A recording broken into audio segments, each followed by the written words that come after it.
আসসালামু আলাইকুম, সবাই কেমন আছেন?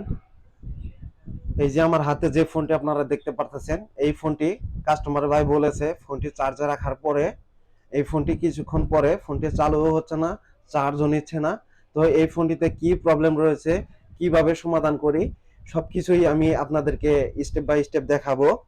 তো আমাদের ভিডিওগুলো যদি আপনারা টেনে টেনে দেখেন তাহলে কিন্তু এই ভিডিওর কোনো ভালো কিছু আপনারা বুঝতে পারবেন না এবং কি শিখতেও পারবেন না।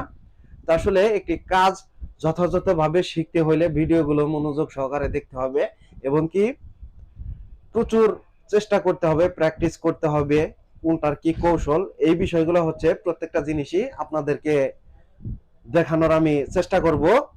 তো এই সময়তে করে হচ্ছে এই ফোনটিতে কি প্রবলেম আমি এটা হচ্ছে আপনাদেরকে স্টেপ বাই স্টেপ দেখাচ্ছি। এটি হচ্ছে মাল্টিমিটার, ভালো বুঝতে হবে। এই কাজগুলো করতে হলে মাল্টিমিটার খুব ভালো আপনাকে বুঝতে হবে। মাল্টিমিটার যদি বুঝতে ভুল হয় বা কষ্ট হয় সেই সময়তে কিন্তু এই কাজগুলো যথাযথভাবে করা যাবে না। তো আমি চলে যাচ্ছি মাইক্রোস্কোপে, আমার সাথেই থাকুন, দেখতে থাকুন ভিডিওটি। আশা করি এই ভিডিওটি হচ্ছে আপনাদের শিক্ষণীয় ভিডিও হবে। তো এই ফোনটিতে কি শর্ট সার্কিট রয়েছে নাকি কি ধরনের প্রবলেম সেই বিষয়টা হচ্ছে আমি আপনাদেরকে দেখাবো। তো তার আগে হচ্ছে আমি আপনাদেরকে চার্জে লাগিয়ে দেখানোর চেষ্টা করি এই ফোনটি, যে আমরা এই ফোনটিকে চার্জে লাগিয়ে দেখি যে ফোনটি চালু হয় কিনা। এটা হচ্ছে মাইক্রোফোনের চার্জিং পোর্ট। তো এখানে অ্যাম্পিয়ার যে চার্জার, অ্যাম্পিয়ার চার্জারের নিচে হচ্ছে 0.4 অ্যাম্পিয়ার, কিন্তু এই ফোনটি কিন্তু কোনোভাবেই কিন্তু লোগো বা কোনো ধরনের কোনো রেসপন্স আমি পাচ্ছি না। তো অনেক ভাইরা আবার মনে করতে পারেন যে এই ফোনটির ব্যাটারিতে চার্জ নাই।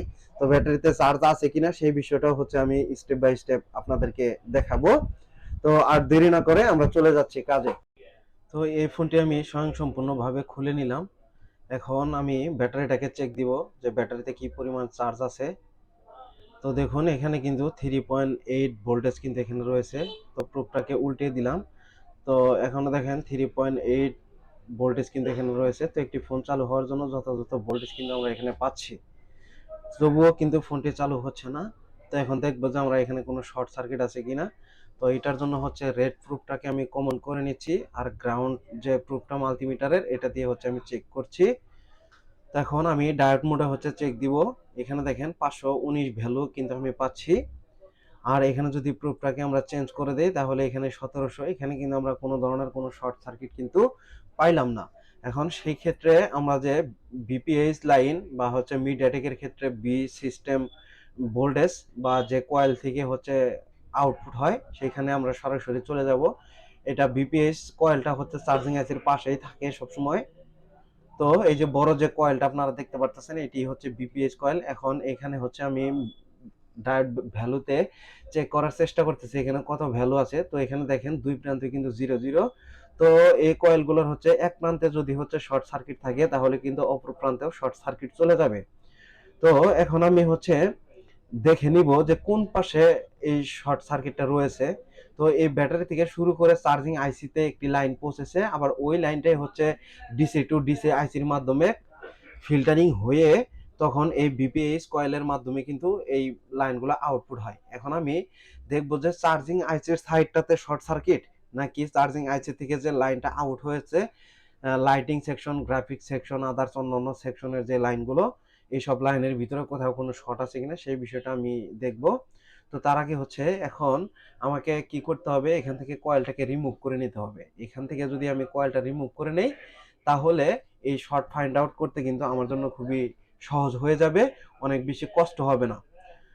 তো এখানে হচ্ছে এই কয়েলের যদি এক প্রান্তে শর্ট থাকে তাহলে কিন্তু অপর প্রান্তেও কিন্তু শর্টটি দেখিয়ে দিবে। তো এখানে হচ্ছে হট এয়ার গানার মাধ্যমে আমি এই কয়েলটাকে এখান থেকে রিমুভ করে নিব। রিমুভ করে নিয়ে আমি দেখবো যে কোন প্রান্তে শর্ট। তো এই ভিডিওটি দেখলে কিন্তু আপনাদের অনেক সময় শর্ট সার্কিটের প্রতি যে ধারণা, এই ধারণাটি কিন্তু পাল্টে যাবে। আর এখন গরম অবস্থাতে কিন্তু মাল্টিমিটার দিয়ে চেক দেওয়া যাবে না, একটু ঠান্ডা হওয়ার জন্য সময় দিতে হবে। একটু ঠান্ডা হলে কিন্তু যথাযথ ভ্যালুটা আমরা এখানে পাবো।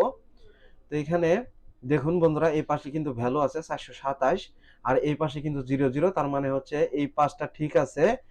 আর এখন অপর প্রান্তে দেখেন 00, এই 00 যে এই প্রান্তটাই হচ্ছে শর্ট মূলত।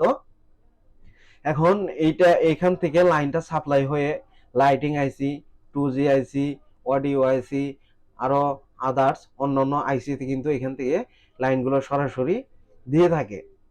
তো এইখানে আমি মনে হচ্ছে যে উত্তপ্ত হচ্ছে।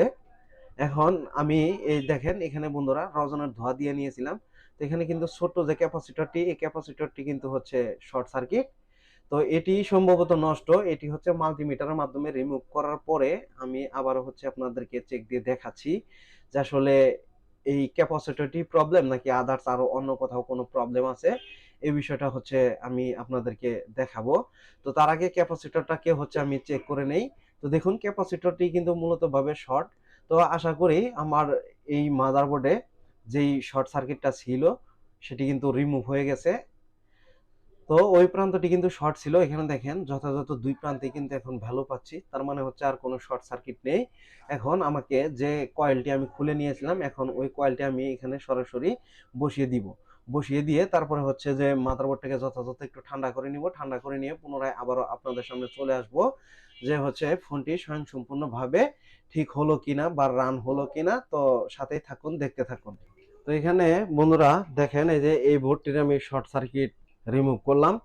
তো যেহেতু শর্ট সার্কিট রিমুভ হয়ে গেল, তো এখন দেখি যে আমাদের ফোনটি কাঙ্ক্ষিত ফোনটি চালু হয় কিনা। তো আমি আপনাদেরকে স্বয়ংসম্পূর্ণভাবে দেখানোর চেষ্টা করতেছি। তার আগে কানেক্টরগুলো হচ্ছে আমি এখানে যথাযথভাবে কানেকশন করে নেই। করে নিয়ে যে ব্যাটারিটা এখানে রেখেছিলাম সেই ব্যাটারিটাকে এখানে কানেকশন করে দিব। কানেকশন করে দিয়ে সরাসরি আমি হচ্ছে পাওয়ার দিয়ে দিব। পাওয়ার দিয়ে দেখবো যে এই ফোনটি স্বয়ংসম্পূর্ণভাবে চালু হয় কিনা। তো আমার সাথেই থাকুন, দেখতে থাকুন। তো আলহামদুলিল্লাহ দেখুন রিয়েলমি লেখাটা কিন্তু চলে আসলো। এই যে আপনারা দেখতেই পারতেছেন এই যে। তো এই হচ্ছে আপনার কাজের প্রসেস ছিল। তো অনেকেই অনেকভাবে এই শর্ট সার্কিট গুলো রিমুভ করে থাকেন। তো আশা করি এই ফোনটি যেহেতু সেকেন্ড লোগোতে গেছে স্বয়ংসম্পূর্ণভাবে চালুও হবে, কোনো ধরনের প্রবলেম কিন্তু এখানে থাকবে না। সবাই আমার জন্য দোয়া করবেন, আমিও সবার জন্য দোয়া করি যাতে সবাই ভালো ভালো কাজ করতে পারেন এবং কি আমাদের ভিডিওগুলো দেখে আপনারা কাজগুলো শিখতে পারেন। তো কারো যদি কোনো বিষয়ে কোনো ভিডিও লাগে আমাদেরকে কমেন্ট বক্সে জানাবেন, আমরা অবশ্যই আপনাদের কন্টেন্টগুলো তৈরি করে দেওয়ার চেষ্টা করব। তো দেখুন এখানে আলহামদুলিল্লাহ টাচও কিন্তু কাজ করতেছে। এটা হচ্ছে ক্যামেরার কারণে হচ্ছে আপনাদেরকে দেখানো সম্ভব হলো না, কারণ এটিকে লাইটটা আর একটু বাড়িয়ে নেই, বাড়িয়ে নিলে হয়তো বা আপনারা বুঝতে পারবেন। এই যে দেখেন এই যে টাচও কিন্তু ঠিকঠাক ভাবেই কাজ করতেছে। তো আজকের মতো এ পর্যন্তই শেষ।